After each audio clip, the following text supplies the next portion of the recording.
Alright, Shalom. First off, I want to give all praises to Yahweh, Bahashim Yahweh Shai. Double honors to our elders at Great Millstone, and honors to all the brothers.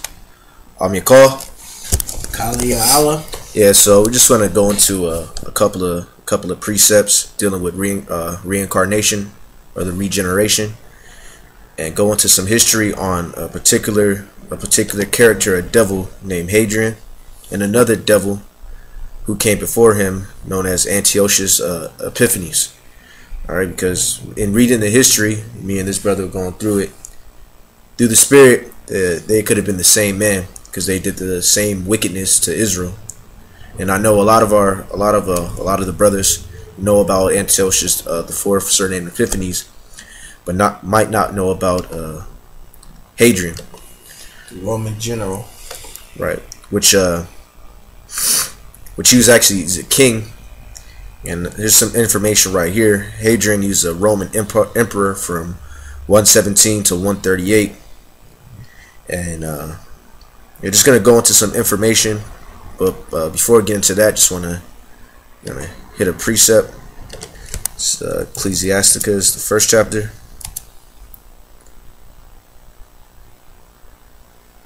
This is Ecclesiastes 1 and 9.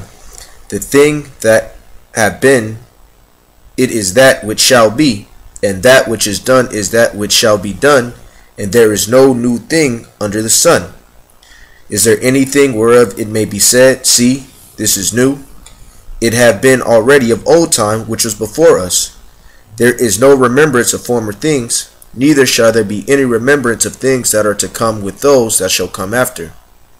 Yeah, so basically that tells you right there, it's regenerations, reincarnation. Re means back, incarnate means back in the flesh. Mm-hmm. So you will stand another day. Another scripture in Wisdom of Solomon, the second chapter, would basically talk about you don't only live once. Sometimes people preach that you only live once, that whole YOLO doctrine.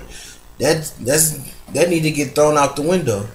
A lot of you jakes need to stop harking on to that, because you come back within your fourth or third generation. Yep. Yeah, I got that in Wisdom of Solomon. Wisdom of Solomon 2 and 1. For the ungodly said, reasoning within themselves, but not aright. Our life is short and tedious. And why the ungodly said that and reason amongst themselves, so they can commit wickedness and they can have you fulfill the wickedness agenda that they want you to do, so they won't feel so guilty doing it by themselves and you looking at them with a third eye. But by you joining in, they won't feel so bad about it. So misery loves company, right? So basically, wickedness loves company. Mm-hmm.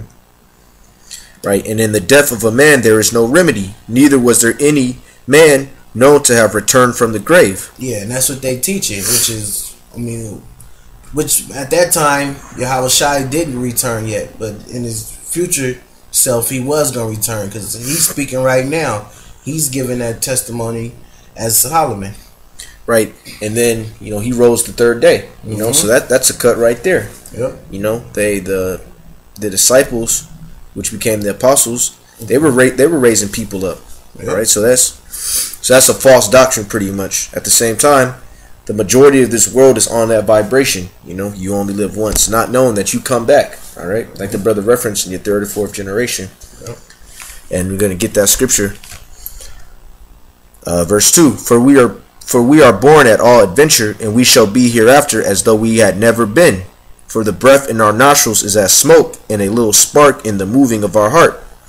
Which being extinguished, our body shall be turned into ashes, and our spirit shall vanish as a soft air. And our name shall be forgotten in time, and no man shall have our works in remembrance. Yep, and that's one thing too. I don't understand this generation nowadays. Like, even I only want to big up Tupac, but even Tupac had enough notion to know that he was gonna come back. You know what I'm saying? He knew that it was a such thing as reincarnation, and that he was gonna be back on this planet Earth. You know what I'm saying? He even knew it. He even mentioned it. Respect me to come back like you respect Jesus.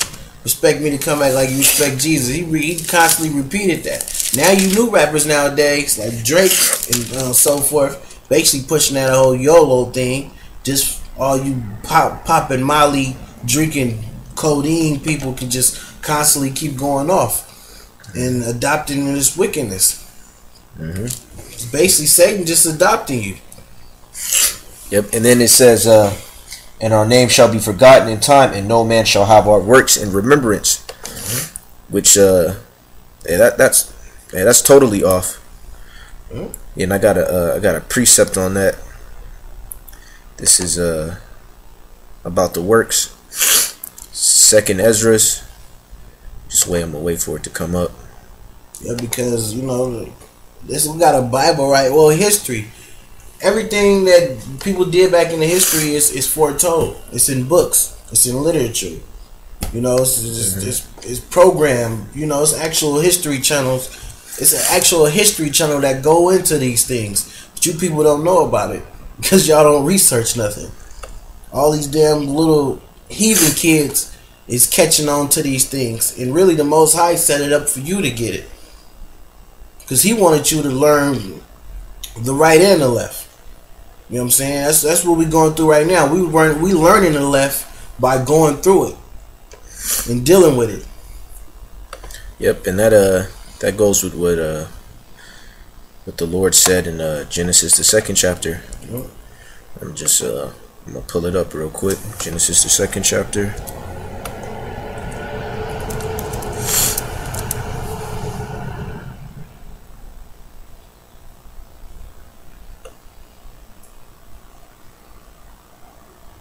You're right. It said,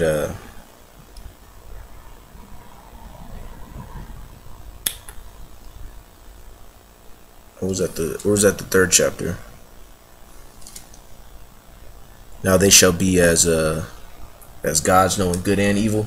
Oh, that's 3rd. It's the 3rd chapter, right? Let me go and get it. Around the 20th. Yeah, just backing up what the brother was saying. Oh, no, 20th was up top. That's when he was talking to Eve. She be up top. 1 second, we get out there.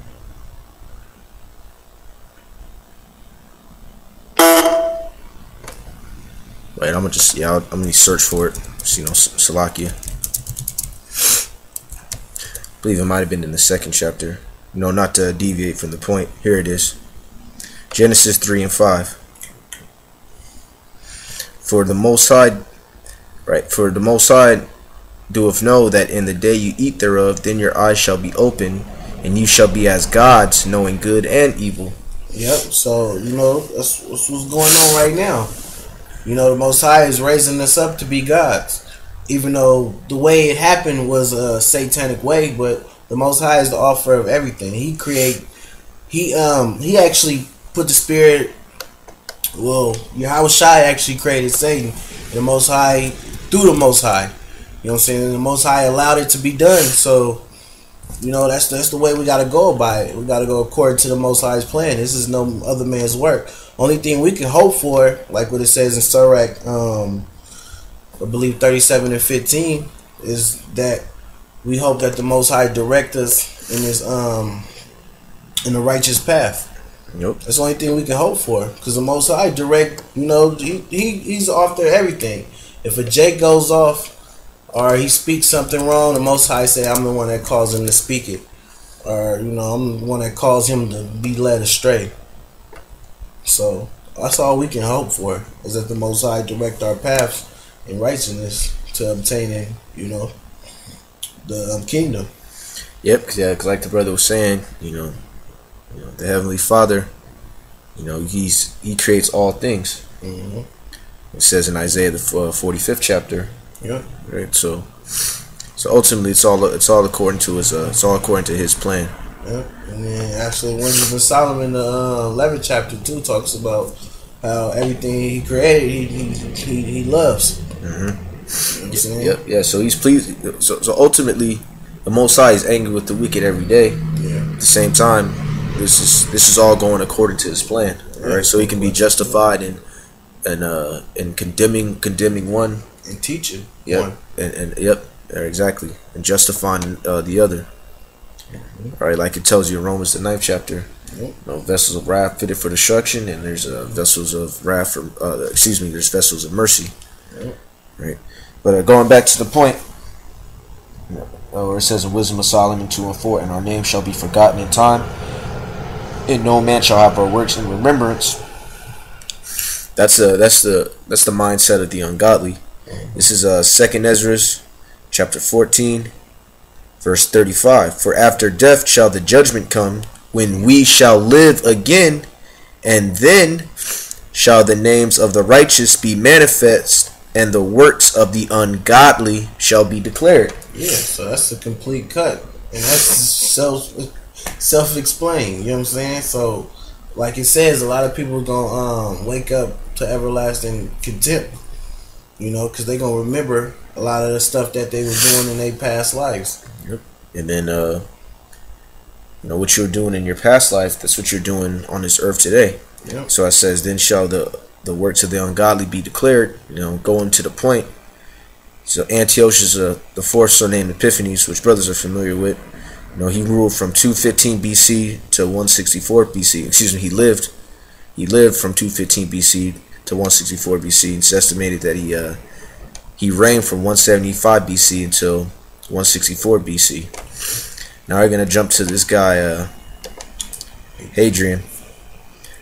Now he lived from January 24th, 76 AD to July 10th, 138 AD.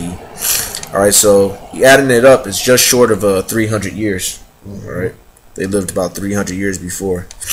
Said he was an ardent admirer of Greece, and he sought to make Athens the cultural capital of the empire in order to the construction of many opulent temples in the city. And I'm certain he loved that Greek way of life so much because he was one of those Greeks. All right. Now we're familiar with what Antiochus did. I'm gonna just read a little bit in 2nd Maccabees, the 5th chapter, about the wickedness that he committed upon our nation. Then I'm gonna jump to some history about Hadrian.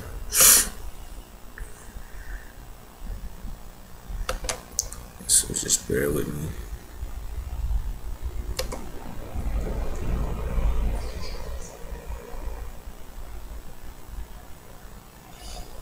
Let's go 2nd Maccabees, and I'm going to go to the fifth chapter. Let's start from the top. All right, 2nd Maccabees 5:1. About the same time, Antiochus prepared his second voyage into Egypt, and then it happened that through all the city, for the space almost of 40 days, there were seen horsemen running in the air in cloth of gold, and armed with lances, like a band of soldiers, and troops of horsemen in array, encountering and running one against another, with shaking of shields, and multitude of pikes, and drawing of swords, and casting of darts, and glittering of gold ornaments, and harness of all sorts, which I was talking about the angels, chariots. Which is numerous accounts about the chariots, and people, you can't deny it. Yep. You stand outside long enough in the middle of the night, you for sure gonna see a shooting star. They can tell you it's a burning comet all they want, but or it's a airplane or it's a satellite. Back then, they didn't have airplanes in the skies, and there's so many accounts back in the AD. The early AD and the BC, the late BC and the early BC. It's so many numerous accounts. Christopher Columbus, Alexander the Greek. Basically, when he seen the account where he couldn't besiege the Persian walls because they were so military set up and so strong, just like the walls of Jericho. That a chariot came by and shot there was 5 chariots. Mm-hmm. It was like, I think 3 little ones and 2 big ones. And the biggest one shot a bolt of lightning out of it and knocked down the wall. And the wall melted like mud. And they was able to take down the Persians at that point in time. Yep. All right, when they was crossing the river, another account with Alexander the Greek. He was crossing the river, and I think they had numerous elephants, and the river was so strong that they couldn't get through it. So somehow the river flow, it slowed down for them to able to pass to fulfill prophecy. Yep. Yeah, because he had to fulfill the prophecy in Daniel's the 8th chapter. Yep. They had to take down the Persians, just like the Lord told Daniel. Yep. Yeah, and I'm just pulling some of it up right now for brothers to check out. That's just how I was looking at it. It's the same one, right? Yes, that second one. Yep. Read the I guess the book's called Wonders in the Sky. Is this one right here a verified account? Right there. Okay, yep. Quotation.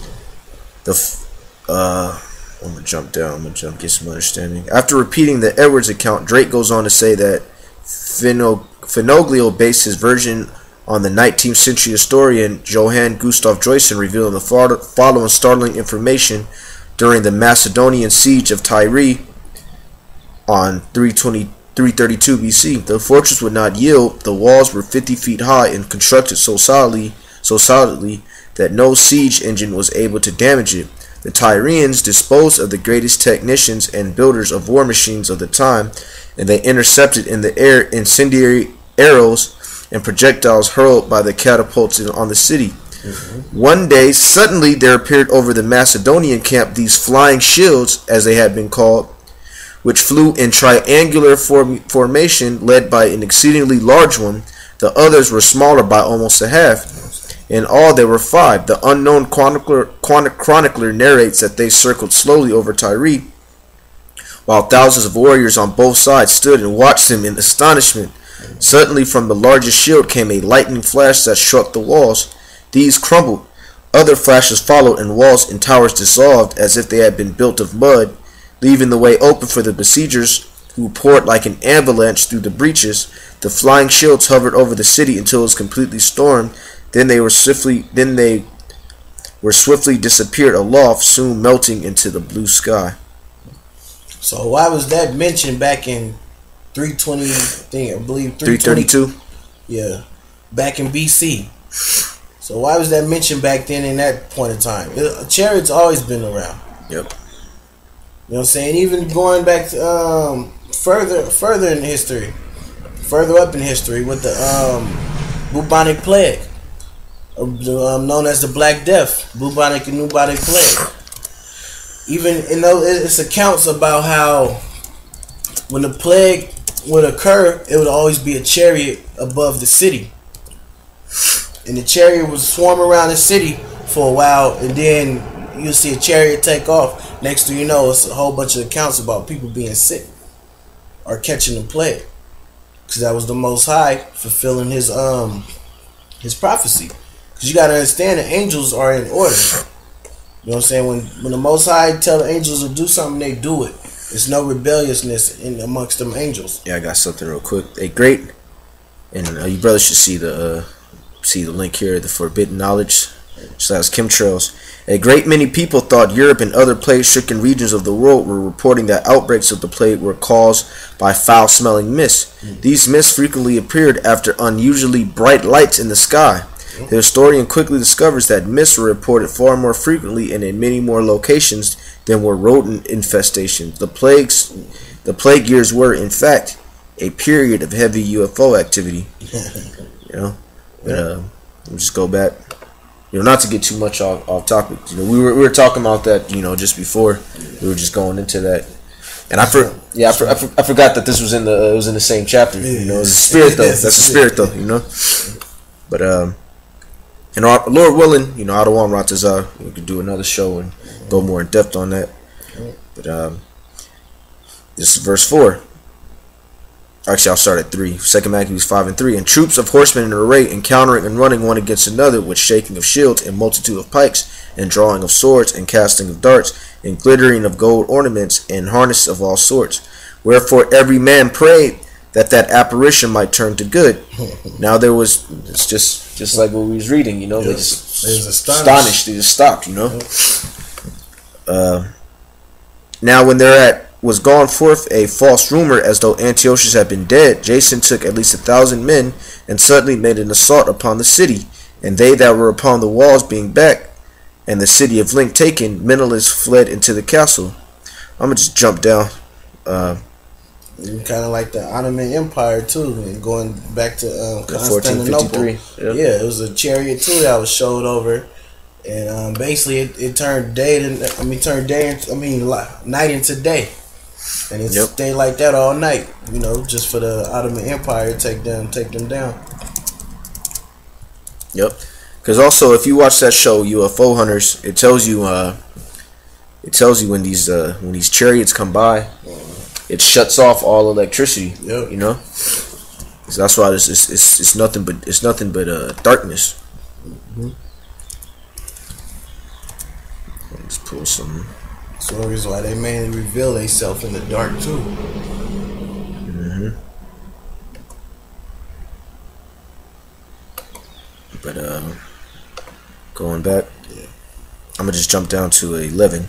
Now when this was done. Now when this that was done came to the king's ear, he thought that Judea had revolted, whereupon removing out of Egypt in a furious mind, he took the city by force of arms, and commanded his men of war not to spare such as they met, and to slay such as went up upon the houses. Thus there was killing of young and old, making away of men, women, and children, slaying of virgins and infants. And there were destroyed within the space of 3 whole days 80,000, whereof 40,000 were slain in the conflict, and no fewer sold than slain.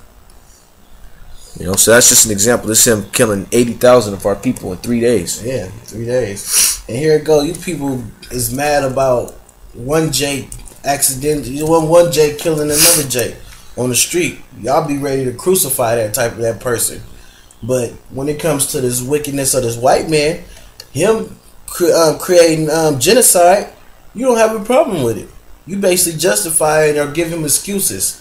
That it was accidents, it was war on terror, all that type of MO stuff. And they still continue, they still doing the same thing that they doing today. As they was doing back then, during the Greek Empire. Mm-hmm. As soon as the Greeks came into power, wickedness exceeded in the earth. And you can see why. Look what he was doing to the Israelites. Yep. Killing 80,000 in 3 days. Yep. I got some more, what Antiochus was doing. Then we're going to read a little bit about Hadrian. So, First Maccabees, the 1st chapter. And I'm going to jump to verse 41. Moreover, King Antiochus wrote to his whole kingdom that all should be one people, and every one should leave his laws. So all the heathen agreed according to the commandment of the king. Yea, many also of the Israelites consented to his religion, and sacrificed unto idols, and profaned the Sabbath. For the king had sent letters by messengers unto Jerusalem and the cities of Judah, that they should follow the strange laws of the land, and forbid burnt offerings and sacrifice and drink offerings in the temple, and that they should profane the Sabbaths and festival days, and pollute the sanctuary and holy people, set up altars and groves and chapels of idols, and sacrifice swine's flesh and unclean beasts, that they should also leave their children uncircumcised, and make their souls abominable with all manner of uncleanness and profanation, to the end they might forget the law and change all the ordinances. Right now I'm gonna And a lot of you niggas, y'all fell in love with that whole doctrine. I think the term is called fail Hellenism. Yep. Which, y'all basically started to love that Greek culture, that Greek way of life. Y'all accepted the gyms. Y'all accepted the fashion. Y'all accepted the sports, the etc. Yep. Now I'm gonna read some about this devil right here. Now this is our Wikipedia. We got some other. Phil Helen, that was the name of it. Phil Helen, which this guy was, which you our people loving the Greek culture. You're being exactly like the guy that butchered you. All right, because you love Greek culture, right? And look, and they said that he was one of the so-called good emperors. All right, the 5 good emperors. All right. Now I'm gonna just jump down. I mean, we can, brothers can read some more on him, but just want to touch the point of his relationship to us. Now, this is a second Roman Jewish Wars. I think they got some more on it. Yeah, still should be some more. I think there's some more down here. Jews. It should be something just. Yeah, him with the Jews, right? Yeah, I think maybe Judea go back there. I might read Judea. Maybe I missed it. Well, I saw. That's weird. Yeah, I think it's Judea. Yeah, it's like Greece, Judea, and maybe. Nah, that's not it. Well, we'll just read this part. All right. Yeah. In 130, Hadrian visited. This is from the Second Roman Jewish War. In 130, Hadrian visited the ruins of Jerusalem in Roman Judea, left after the First Roman Jewish War.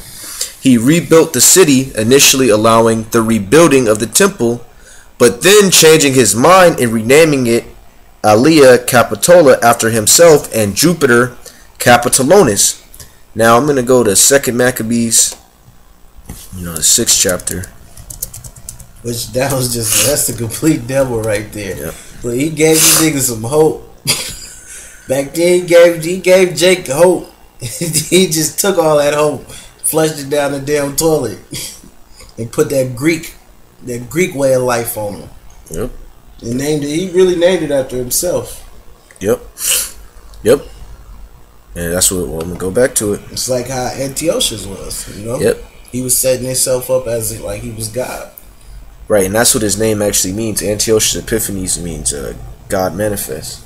Yep. So, omen nomen, like Elder Gabar always bring out. Right, and here it is right here. It tells you his name means, God manifest.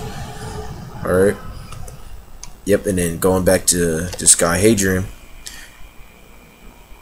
rename it Aelia Capitola after himself and Jupiter Capitolinus, right?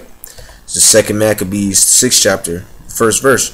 Not long after this, the king sent an old man of Athens to compel the Jews to depart from the laws of their fathers and not to live after the laws of the Most High, and to pollute also the temple in Jerusalem and to call it the temple of Jupiter Olympus, and that in Garzim of Jupiter the defender of strangers, as they did desire that dwelt in the place. All right. Jump to verse 6.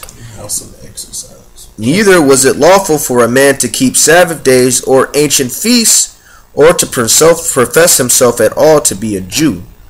Right now, I'm gonna jump back to this guy Hadrian. All right, now Jupiter Capitolinus, the chief Roman deity, right? So just like Antiochus, he's telling our people, instead of rebuilding the temple and worshiping the Creator of heaven and earth, to worship this guy, right? Giving them license. Now listen, this devil. I'm just jump around a little bit. Hadrian built a large temple to the goddess Venus on top of what later Christians would come to venerate as the tomb of Christ, the Mashiach.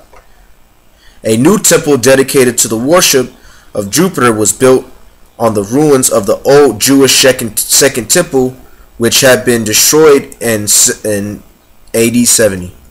In addition, Hadrian abolished circumcision, which was considered by Romans and Greeks as a form of bodily mutilation and hence barbaric.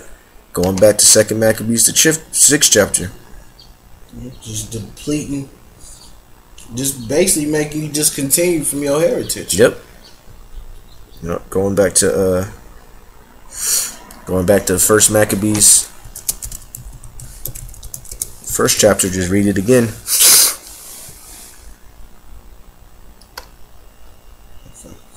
One of the real reason why he was doing that too, because he felt that Jake kept rebelling. Yep. You know what I'm saying? Due to the laws that they was trying to keep, and due to his policies that he was setting up. Yep. Just like with Maccabees, they basically revolted. Due to the policies and all that stuff that Antiochus was setting up. That's 1st Maccabee 1:60. At which time, according to the commandment, they put to death certain women that had caused their children to be circumcised, because he forbids circumcision. Just like this dude, all right, Hadrian, he had abolished the circumcision. Yep, and he was hanging them children. He put a rope around a damn infant's neck and threw it off the, threw it off the tree. Yep. These anti-Jewish policies of Hadrian triggered in Judea a massive Jewish uprising, which that's what happened. Yep. That's what happened back then. All right, the so-called Maccabean revolt. Yep. All right. So these anti-Jewish policies of Hadrian triggered in Judea a massive Jewish uprising led by Simon Bar Kokhba and Akiba ben Joseph. All right, let's see what they got to say about them.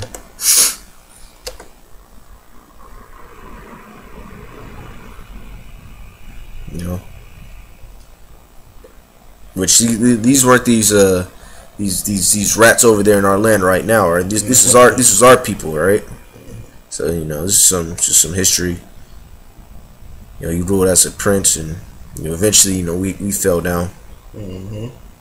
So, but yeah, these were two of the main leaders. All right.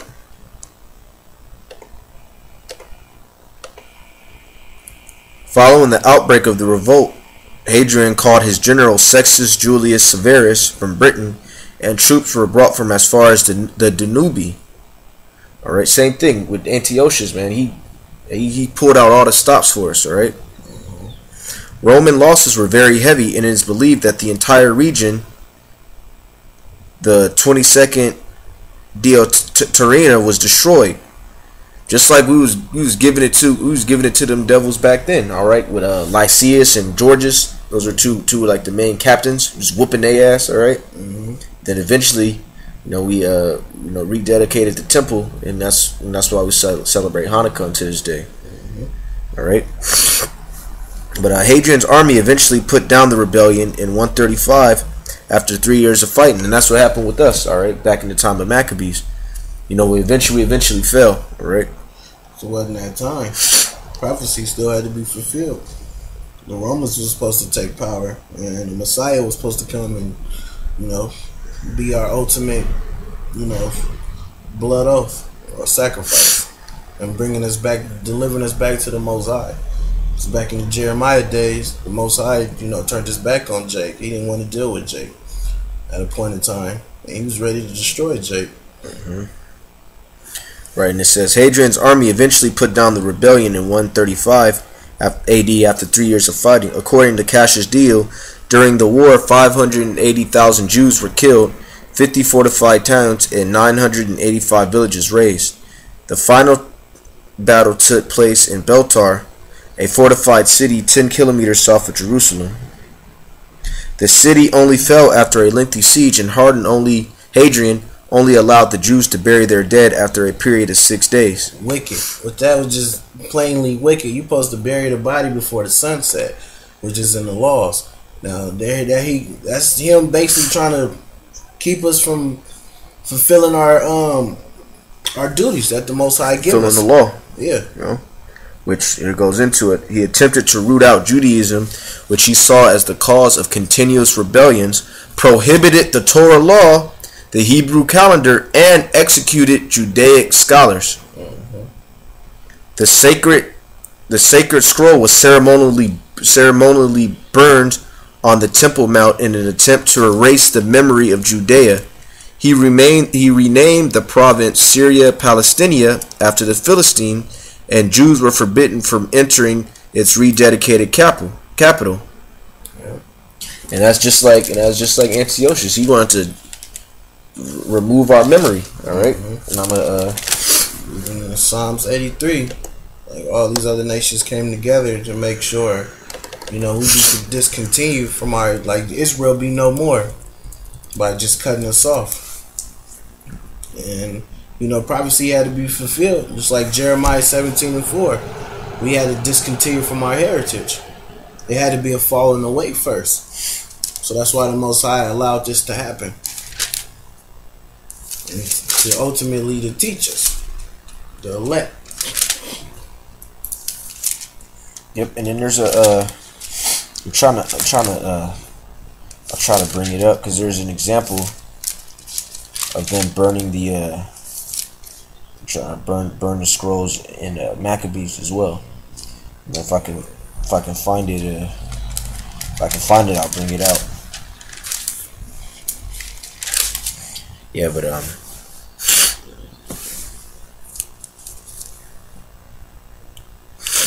this is over here in 2nd Maccabees.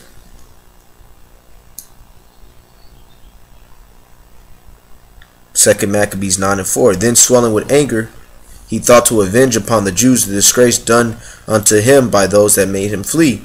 Therefore commanded he his chariotmen to drive without ceasing, and to dispatch the journey, the judgment of the Most High now following him. For he had spoken proudly in this sword that he would come to Jerusalem and make it a common burying place of the Jews. All right, and that was the same mentality as as Hadrian. All right, wanted to erase the memory of Judea. And it says he remained the province of Syria, Palestina. You had our people back then that were going to be referring to themselves as Antiochus. Mm-hmm. Just like people today calling themselves Americans. Well, and that was brought about by, the oppressor, attempting to discontinue us from our heritage. Yeah. Now this is 2 Maccabees 4:9. Besides this, he promised to assign 150 more, if he might have license to set him up a place for exercise, and for the training up of youth in the fashions of the heathen, and to write them of Jerusalem by the name of Antiochus. Yep. So hey, setting himself in his seat. Yep. Okay, so there's no new thing under the sun. Did you find it? No. But that's pretty much the point. Just going over some history. And was reading and just thought, you know what? They had the same exact spirit, all right? The same exact spirit, did the same thing. And then also when you read here, about all the stuff he cut off. Yeah, it's the same thing. And it says, when Jewish sources mention Hadrian, it is always with the epitaph, may his bones be crushed. Yep. An expression never used, even with respect to Vespasian or Titus, who destroyed the Second Temple. So pretty much, our forefathers really hated this guy. All right, just like Antiochus Epiphanes is gonna go here, and he was known as, I'll just read it. Rabbinical sources. Antiochus ruled the Jews from 175 to 164 BC. He was remembered as a major villain and persecutor in the Jewish traditions associated with Hanukkah, including the books of Maccabees and the scroll of Antiochus. Rabbinical sources refer to him as Ha-Rashai, or Ha-Rashai, which is the wicked. The Rashai means wicked. Yeah. All right, so the wicked, just like this guy. All right, he has a special name. All right. Mm-hmm. All right, may his bones be crushed. And it says they didn't even think of Vespasian or Titus like that. All right, because that was through the spirit that had to have been Antiochus coming back. All right, you gotta feel the anger. You know what I'm saying? Like, I want to smash you. You know what I'm saying? Mm-hmm. Like Jake was in that Incredible Hulk spirit back then. Yeah, Jake rose up against this guy. All right, rose up against him when he was Antiochus, and came back and rose up against him. All right. So then they're gonna raise up against him again. If you know what I'm saying, if he present himself. Yep. Which they are with that microchip. As soon as that microchip get issued, Most High gonna wake a lot of Jakes up to revolt. You know what I'm saying? I mean, a lot of Jakes is all talk, saying that they ain't gonna put no chip in me. But when push come to shove, a lot of you people, y'all backs gonna get put against that wall, and y'all gonna take that chip. A lot of other people gonna push back. You know what I'm saying? And it's gonna cause revolts to go within America, especially when a lot of civil liberties get taken away. People gonna lose it. Mm-hmm. You know what I'm saying? Like some of these Jakes, if they don't smoke in a certain amount of days or a certain amount of hours, they ready to commit wickedness. They ready to do something. They ready to fight. They nerves is bad. They tension is so high that because they depend on that damn substance to keep them humble. And that's what these elites know. These elites know that, so that's why they legalize these. That's why they starting to legalize these drugs. Mm-hmm. To keep Jake sleep. dumbfounded. Jake don't want to wake up. Now this new form of thing that's just, they ain't even knew was being popular in Texas, but it's just skyrocketed through the whole goddamn world. Is everybody drinking this damn codeine and popping these damn mollies and stuff. You know what I'm saying? This brother pulling up the picture. You see, look, all our people. All our people just caught up in this whole doctrine of just staying asleep. You know what I'm saying? And here it go. A couple, 10, 20 years ago, they lock your ass up for pushing this damn drugs and stuff. And now here they go. They letting these rappers talk about it every day. They pushing it. It's not even people protesting it. People's not even protesting this damn wickedness that's going on. But you have people want to come up against us, for teaching the word of God, truth and sincerity, and telling you the truth about who's the devil and who's God's chosen people. Every movie has a bad guy. Every movie has a good guy. And for all you people, you should know the good guy always win. Yep. So, you can stay dumbfounded. You can stay drinking your damn codeine and all that shit. Because eventually, the Most High gonna cause a famine for that opium fucking plant not to grow, for that marijuana plant not to grow, for none of that to grow. And you can try to genetically modify all this shit. Most High ain't gonna let it happen. Because he the ones that still authorize it. Them damn scientists don't know what they doing. He putting that damn thought in them scientists' head to commit basically that strain, or allowing that to happen. Yep. It's been numerous times the Most High caused famine. He caused famine back in Ahab day and Elijah, Elisha day, all the prophets' days. There was famine on the scene because of the wickedness that was going on. What you think is gonna be different this time around? Because you have a sign that can take that can take something that's genetic, and look, there it goes. They got to take something that's genetic to modify it. Something that is already from the earth to modify it. They ain't making nothing from scratch.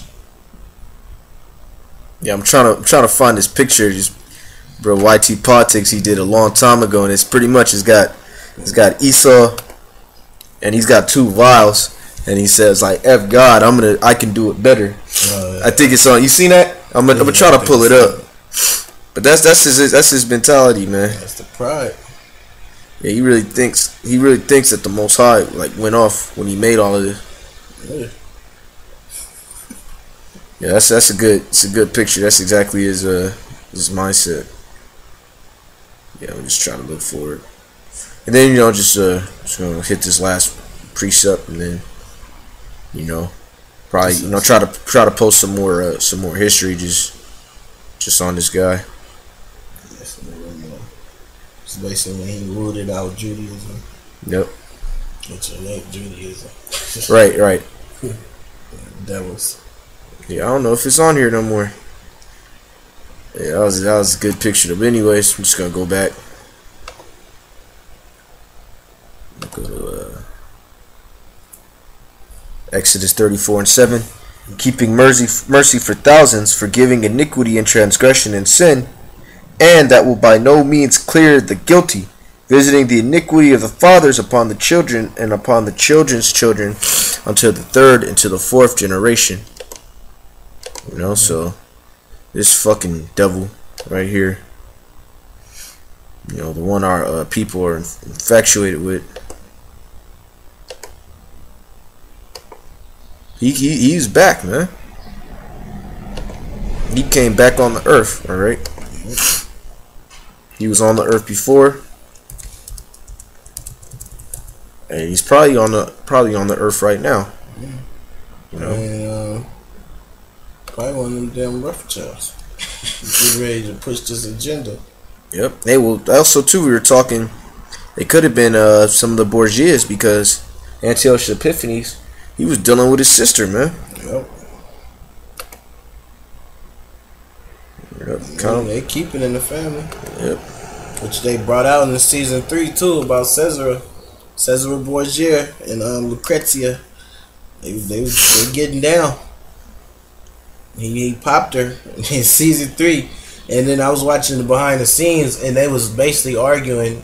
The character who plays Caesar, I mean Lucrezia, and the person that plays Caesar was arguing the fact, like, man, you wrote this, you put this, because he didn't. The director didn't want to push that because he wanted to hide and capitalize the wickedness that the damn Borgias was doing.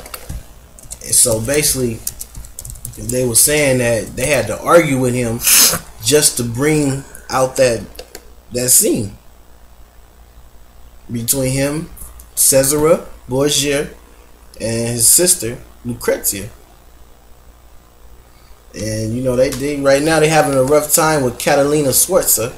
She's trying to kill their ass. Sforza, that was the Sicilian chick, right? Yeah. She's bad. She's bad. She's getting the army together to try to fulfill her agenda. But prophecy had to be fulfilled, and even Rodrigo Borgia even mentioned that, because they had set up a false account, basically set up a pope and told him to, because who was it? Oh, Catalina Sforza. She sent a hit on Rodrigo Borgia, the whole family. She sent the hit on the whole family, trying to wipe them out, and basically they got wind of it. And so they had the Pope. They kind of knew who it was, so they had the Pope.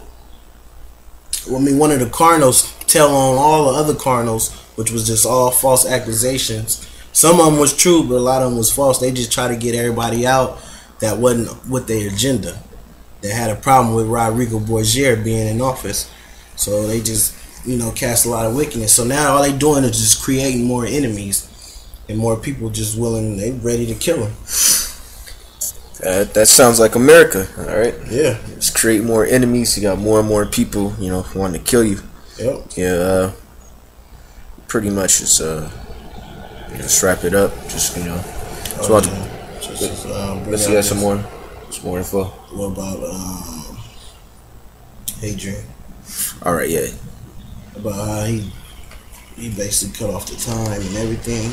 Yeah. That the Jews was keeping. What was the website? And I'll pull it up on here. It was the same one on Wikipedia. The Wikipedia one? Yeah, it should be like. What's that? Right there. You read that part already? Yeah, about the calendar. Oh, you are. Yeah. So pretty much, yeah, just want to edify this point. With that, all praises, glory, and honor to Yahweh Bashem Yahushai. Double honors again to our elders at a great millstone. Honors and salutes, to all you brothers. And shalom. Death to this place.